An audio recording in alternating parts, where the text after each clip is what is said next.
What would you do if your ex-girlfriend was stealing thousands to destroy your career and frame you for her crimes? I never thought my accounting degree would come in handy before I even graduated, but here we are. My name is Ezra Kim. I'm 24 years old, and up until 3 months ago I thought I had my life pretty well figured out.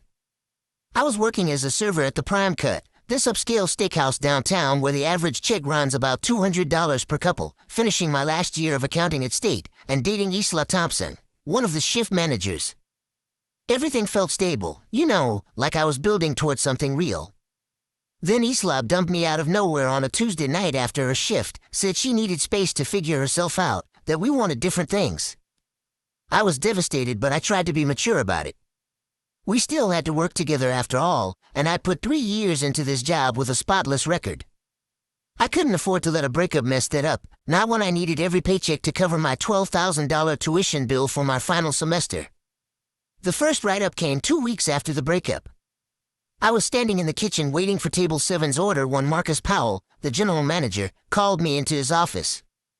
He had this uncomfortable look on his face, like he didn't want to be having the conversation. He slid a yellow incident report across his desk and I read it with growing disbelief. According to the report, I had been rude to a customer 3 days prior, rolled my eyes when they asked for modifications, and delivered their entrees with an attitude that made them complain to management. The thing is, I remembered that table. It was a nice older couple celebrating their anniversary. They tipped me 28%, and the woman specifically told me I provided excellent service. I said exactly that to Marcus.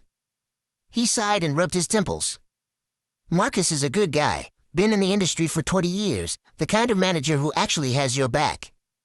He said, "Look, Ezra, I know you're a solid server, your numbers are great and I've never had complaints about you, but this came from Isla and she documented everything."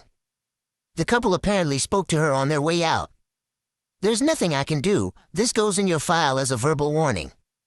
I left his office feeling like I'd been punched in the stomach. Why would Isla lie about something like that?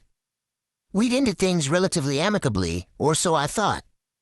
Sure, it was awkward working together, but I'd been nothing but professional.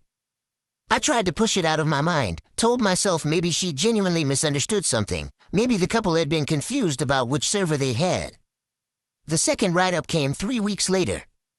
This time the report claimed I'd showed up 15 minutes late for my shift and Marcus had to scramble to cover my section. Except I have this thing where I'm obsessively punctual. It's basically a personality flaw at this point. I showed Marcus my time clock punch from that day. It clearly showed me clocking in 12 minutes early like I always do. He looked at the report again,